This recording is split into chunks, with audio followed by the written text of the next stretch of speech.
On the morning of October the 6th, 1885, in the office of the Inspector of Police of the 2nd Division of S. Iroten District, there appeared a respectably dressed young man who announced that his master, Marcus Ivanovich Klausoff, a retired officer of the Horse Guards, separated from his wife, had been murdered. While making this announcement, the young man was white and terribly agitated. His hands trembled, and his eyes were full of terror. "Whom have I the honor of addressing?" asked the inspector. "Syakov, Lieutenant Klausoff's agent, agriculturist and mechanician." The inspector and his deputy, on visiting the scene of the occurrence in company with Syakov, found the following. Near the wing in which Klausoff had lived was gathered a dense crowd. The news of the murder had sped swift as lightning through the neighborhood, and the peasantry, thanks to the fact that the day was a holiday, had hurried together from all the neighboring villages. There was much commotion and talk. Here and there, pale, tear-stained faces were seen. The door of Klausoff's bedroom was found locked. The key was inside. "It is quite clear that the scoundrels got in by the window," said Syakov as they examined the door. They went to the garden, into which the bedroom window opened. The window looked dark and ominous. It was covered by a faded green curtain. One corner of the curtain was slightly turned up, which made it possible to look into the bedroom. "Did any of you look into the window?" asked the inspector. "Certainly not, your worship," answered Ephraim the gardener, a little gray-haired old man who looked like a retired sergeant. "Who's going to look in if all their bones are shaking?" "Ah, Marcus Ivanovich, Marcus Ivanovich," sighed the inspector, looking at the window. "I told you you would come to a bad end. I told the dear man, but he wouldn't listen. Dissipation doesn't bring any good." "Thanks to Ephraim," said Syakov, "but for him we would never have guessed. He was the first to guess that something was wrong. He comes to me this morning and says, 'Why is the master so long getting up? He hasn't left his bedroom for a whole week.' The moment he said that, it was just as if someone had hit me with an axe. The thought flashed through my mind. We haven't had a sight of him since last Saturday, and today is Sunday. 7 whole days, not a doubt of it." "Ay, poor fellow," again sighed the inspector. "He was a clever fellow, finely educated, and kind-hearted at that, and in society nobody could touch him. But he was a waster, God rest his soul. I was prepared for anything since he refused to live with Olga Petrovna. Poor thing, a good wife, but a sharp tongue." "Stephen," the inspector called to one of his deputies, "go over to my house this minute and send Andrew to the captain to lodge an information with him. Tell him that Marcus Ivanovich has been murdered, and run over to the orderly. Why should he sit there, kicking his heels? Let him come here, and go as fast as you can to the examining magistrate, Nicholas Yermolaevich. Tell him to come over here. Wait, I'll write him a note." The inspector posted sentinels around the wing, wrote a letter to the examining magistrate, and then went over to the director's for a glass of tea. 10 minutes later, he was sitting on a stool, carefully nibbling a lump of sugar and swallowing the scalding tea. "There you are," he was saying to Syakov. "There you are, a noble by birth, a rich man, a favorite of the gods, you may say, as Pushkin has it. And what did he come to? He drank and dissipated and, there you are, he's murdered." After a couple of hours, the examining magistrate drove up. Nicholas Yermolaevich Chubukov, for that was the magistrate's name, was a tall, fleshy old man of 60 who had been wrestling with the duties of his office for a quarter of a century.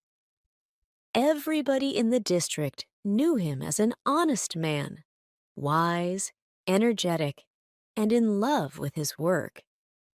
He was accompanied to the scene of the murder by his inveterate companion, fellow worker, and secretary, Dukovsky, a tall young fellow of 26. "Is it possible, gentlemen?"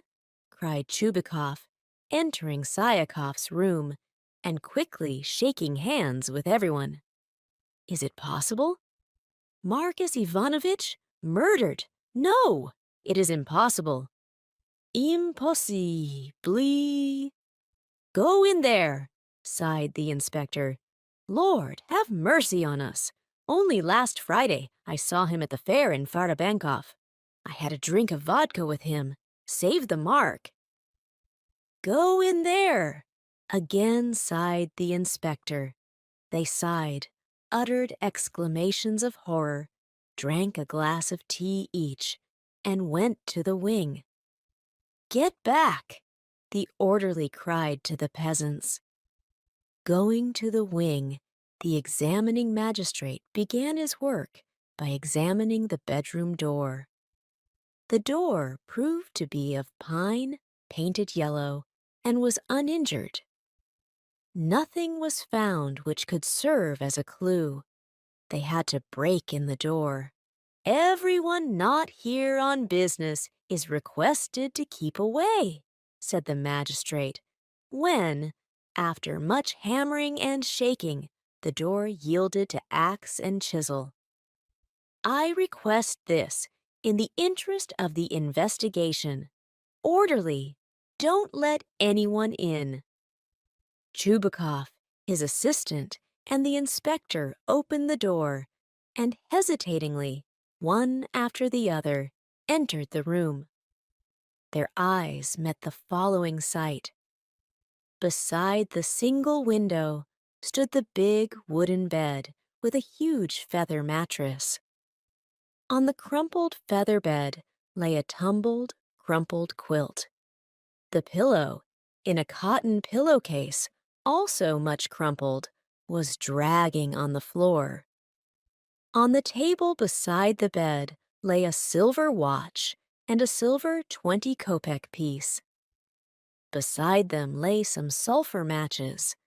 Beside the bed, the little table, and the single chair, there was no furniture in the room. Looking under the bed, the inspector saw a couple of dozen empty bottles, an old straw hat, and a quart of vodka. Under the table lay one top boot, covered with dust. Casting a glance around the room, the magistrate frowned and grew red in the face. "Scoundrels!" he muttered, clenching his fists. "And where is Marcus Ivanovich?" asked Dukovsky in a low voice. "Mind your own business," Chubukov answered roughly. "Be good enough to examine the floor. This is not the first case of the kind I have had to deal with." "Eugraph Kuzmich," he said, turning to the inspector and lowering his voice. "In 1870, I had another case like this, but you must remember it. The murder of the merchant Portratov. It was just the same there. The scoundrels murdered him and dragged the corpse out through the window. Chubikov went up to the window, pulled the curtain to one side, and carefully pushed the window. The window opened. It opens, you see. It wasn't fastened. There are tracks under the window. Look. There is the track of a knee. Somebody got in there. We must examine the window thoroughly. There is nothing special to be found on the floor, said Dukovsky. No stains or scratches. The only thing I found was a struck safety match. Here it is. So far as I remember, Marcus Ivanovich did not smoke, and he always used sulfur matches, never safety matches. Perhaps this safety match may serve as a clue. Oh, do shut up, cried the magistrate deprecatingly. You go on about your match. I can't abide these dreamers. Instead of chasing matches, you had better examine the bed. After a thorough examination of the bed, Dukovsky reported, there are no spots, either of blood or of anything else. There are likewise no new torn places. On the pillow, there are signs of teeth. The quilt is stained with something which looks like beer and smells like beer. The general aspect of the bed gives grounds for thinking that a struggle took place on it. I know there was a struggle, without your telling me. You are not being asked about a struggle. Instead of looking for struggles, you had better. Here is one top boot, but there is no sign of the other. Well, and what of that? It proves that they strangled him while he was taking his boots off. He hadn't time to take the second boot off when. There you go. And how do you know they strangled him? There are marks of teeth on the pillow. The pillow itself is badly crumpled and thrown a couple of yards from the bed. Listen to his foolishness. Better come into the garden. You would be better employed examining the garden than digging around here.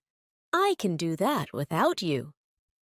When they reached the garden, they began by examining the grass. The grass under the window was crushed and trampled. A bushy burdock growing under the window close to the wall was also trampled. Dukovsky succeeded in finding on it some broken twigs and a piece of cotton wool. On the upper branches were found some fine hairs of dark blue wool. What color was his last suit? Dukovsky asked Syakov. Yellow crash. Excellent! You see, they were blue. A few twigs of the burdock were cut off and carefully wrapped in paper by the investigators. At this point, Police Captain Artsuybyshev Svistakovsky and Dr. Tyutyev arrived. The captain bade them good day and immediately began to satisfy his curiosity. The doctor, a tall, very lean man with dull eyes, a long nose, and a pointed chin, without greeting anyone or asking about anything, sat down on a log, sighed, and began. The Servians are at war again. What in heaven's name can they want now? Austria. It's all your doing. The examination of the window from the outside did not supply any conclusive data. The examination of the grass and the bushes nearest to the window yielded a series of useful clues. For example, Dukovsky succeeded in discovering a long, dark streak made up of spots on the grass, which led some distance into the center of the garden. The streak ended under one of the lilac bushes in a dark brown stain. Under this same lilac bush was found a top boot, which turned out to be the fellow of the boot already found in the bedroom. "That is a blood stain made some time ago," said Dukovsky, examining the spot. At the word blood, the doctor rose and, going over lazily, looked at the spot. "Yes, it is blood," he muttered. "That shows he wasn't strangled, if there was blood," said Chubikov, looking sarcastically at Dukovsky. "They strangled him in the bedroom, and here, fearing he might come round again, they struck him a blow with some sharp-pointed instrument. The stain under the bush proves that he lay there a considerable time, while they were looking about for some way of carrying him out of the garden." "Well, and how about the boot?" "The boot confirms completely my idea that they murdered him while he was taking his boots off before going to bed. He had already taken off one boot, and the other, this one here, he had only had time to take half off. The half-off boot came off of itself, while the body was dragged over and fell." "There's a lively imagination for you," laughed Chubikov. "He goes on and on like that. When will you learn enough to drop your deductions? Instead of arguing and deducing, it would be much better if you took some of the blood-stained grass for analysis." When they had finished their examination and drawn a plan of the locality, the investigators went to the director's office to write their report and have breakfast. While they were breakfasting, they went on talking. The watch, the money, and so on, all untouched, Chubikov began, leading off the talk, show as clearly as that 2 and 2 are 4, that the murder was not committed for the purpose of robbery. "The murder was committed by an educated man," insisted Dukovsky. "What evidence have you of that?" "The safety match proves that to me, for the peasants hereabouts are not yet acquainted with safety matches. Only the landowners use them, and by no means all of them. And it is evident that there was not one murderer, but at least 3. 2 held him, while 1 killed him. Klausoff was strong, and the murderers must have known it. What good would his strength be, supposing he was asleep? The murderers came on him while he was taking off his boots. If he was taking off his boots, that proves that he wasn't asleep. Stop inventing your deductions. Better eat." "In my opinion, your worship," said the gardener Ephraim, setting the samovar on the table, "it was nobody but Nicholas who did this dirty trick." "Quite possible," said Syakov. "And who is Nicholas?" "The master's valet, your worship," answered Ephraim. "Who else could it be? He's a rascal, your worship. He's a drunkard and a blackguard, the like of which heaven should not permit. He always took the master his vodka and put the master to bed. Who else could it be? And I also venture to point out to your worship, he once boasted at the public house that he would kill the master. It happened on account of Aquilina, the woman, you know. He was making up to a soldier's widow. She pleased the master. The master made friends with her himself. And Nicholas, naturally, he was mad. He is rolling about drunk in the kitchen now. He is crying and telling lies, saying he is sorry for the master. The examining magistrate ordered Nicholas to be brought. Nicholas, a lanky young fellow with a long, freckled nose, narrow-chested, and wearing an old jacket of his master's, entered Tsayakov's room and bowed low before the magistrate. His face was sleepy and tear-stained. He was tipsy and could hardly keep his feet. "Where is your master?" Chubukov asked him. "Murdered, your worship." As he said this, Nicholas blinked and began to weep. "We know he was murdered, but where is he now? Where is his body?" "They say he was dragged out of the window and buried in the garden." The results of the investigation are known in the kitchen already. That's bad. Where were you, my good fellow, the night the master was murdered? Saturday night, that is." Nicholas raised his head, stretched his neck, and began to think. "I don't know, your worship," he said. "I was drunk and don't remember." "An alibi," whispered Dukovsky, smiling and rubbing his hands. And why is there blood under the master's window?" Nicholas jerked his head up and considered. "Hurry up," said the captain of police. "Right away. That blood doesn't amount to anything, your worship. I was cutting a chicken's throat.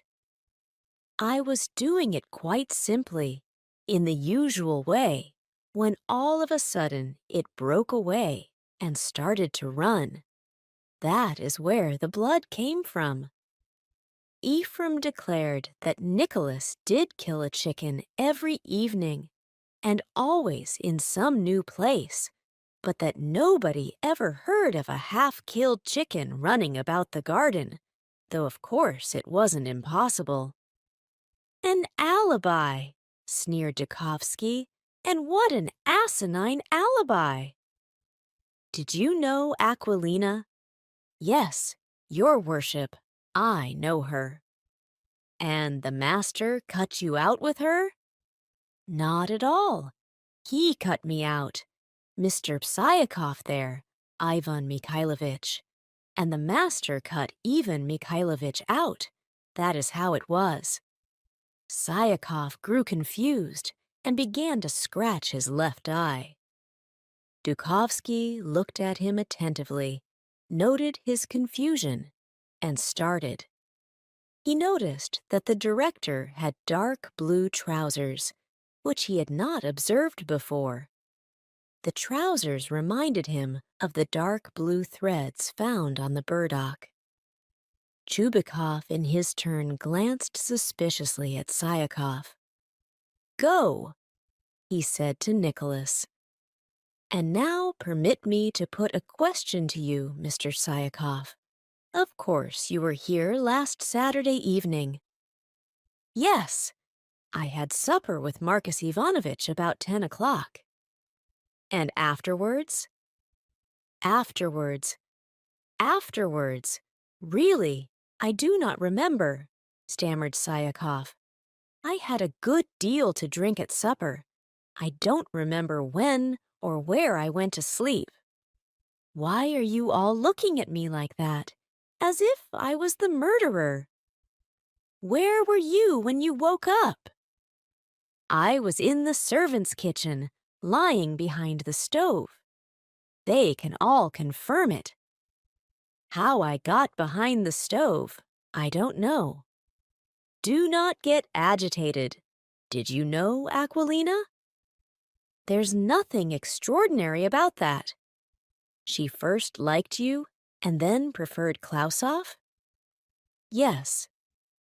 "Ephraim, give us some more mushrooms. Do you want some more tea, Eugraph Kuzmich?"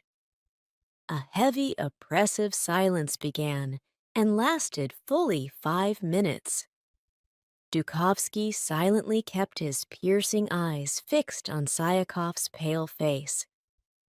The silence was finally broken by the examining magistrate. "We must go to the house and talk with Maria Ivanovna, the sister of the deceased. Perhaps she may be able to supply some clues." Chubikov and his assistant expressed their thanks for the breakfast and went toward the house. They found Klausov's sister, Maria Ivanovna, an old maid of 45, at prayer before the big case of family icons. When she saw the portfolios in her guests' hands and their official caps, she grew pale. "Let me begin by apologizing for disturbing, so to speak, your devotions," began the gallant Chubikov, bowing and scraping. "We have come to you with a request. Of course, you have heard already. There is a suspicion that your dear brother, in some way or other, has been murdered. The will of God, you know. No one can escape death, neither czar nor plowman. Could you not help us with some clue? Some explanation?" "Oh, don't ask me," said Maria Ivanovna, growing still paler and covering her face with her hands. "I can tell you nothing. Nothing. I beg you. I know nothing. What can I do? Oh, no, no. Not a word about my brother. If I die, I won't say anything." Maria Ivanovna began to weep and left the room. The investigators looked at each other, shrugged their shoulders, and beat a retreat. "Confound the woman!" scolded Dukovsky, going out of the house. "It is clear she knows something and is concealing it. And the chambermaid has a queer expression too. Wait, you wretches! We'll ferret it all out." In the evening, Chubikov and his deputy, lit on their road by the pale moon, wended their way homeward. They sat in their carriage and thought over the results of the day. Both were tired and kept silent. Chubikov was always unwilling to talk while traveling, and the talkative Dukovsky remained silent, to fall in with the elder man's humor.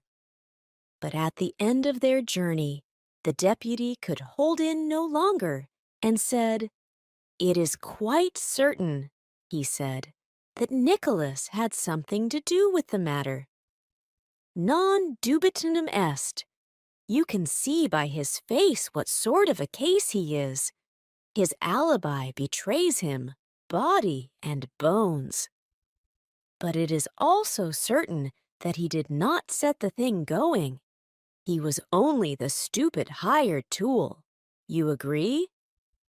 And the humble Syakov was not without some slight share in the matter.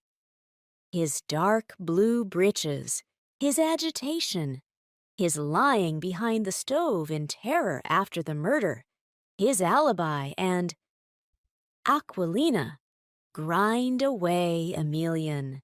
It's your week. So according to you, whoever knew Aquilina is the murderer.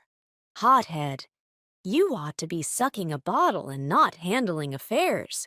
You were one of Aquilina's admirers yourself. Does it follow that you are implicated too? Aquilina was cook in your house for a month. I am saying nothing about that. The night before that Saturday, I was playing cards with you and saw you. Otherwise, I should be after you too. It isn't the woman that matters, old chap. It is the mean, nasty, low spirit of jealousy that matters. The retiring young man was not pleased when they got the better of him, you see? His vanity, don't you see? He wanted revenge. Then, Those thick lips of his suggest passion. So there you have it, wounded self-love and passion. That is quite enough motive for a murder. We have two of them in our hands. But who is the third? Nicholas and Syakov held him, but who smothered him? Syakov is shy, timid, an all-round coward. And Nicholas would not know how to smother with a pillow. His sort use an axe or a club. Some third person did the smothering. But who was it? Dukovsky crammed his hat down over his eyes and pondered. He remained silent until the carriage rolled up to the magistrate's door. "Eureka!" he said, entering the little house and throwing off his overcoat. Eureka! Nicholas Yermolaevich! The only thing I can't understand is how it did not occur to me sooner. Do you know who the third person was? Oh, for goodness sake, shut up. There is supper. Sit down to your evening meal. The magistrate and Dukovsky sat down to supper. Dukovsky poured himself out a glass of vodka, rose, drew himself up, and said, with sparkling eyes, "Well, learn that the third person, who acted in concert with that scoundrel Syakov and did the smothering, was a woman.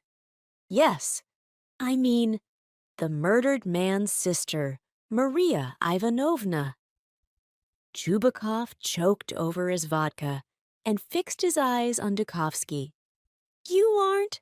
What's its name? Your head isn't what do you call it? You haven't a pain in it? I am perfectly well. Very well. Let us say that I am crazy. But how do you explain her confusion when we appeared? How do you explain her unwillingness to give us any information? Let us admit that these are trifles. Very well. All right. But remember their relations. She detested her brother. She never forgave him for living apart from his wife.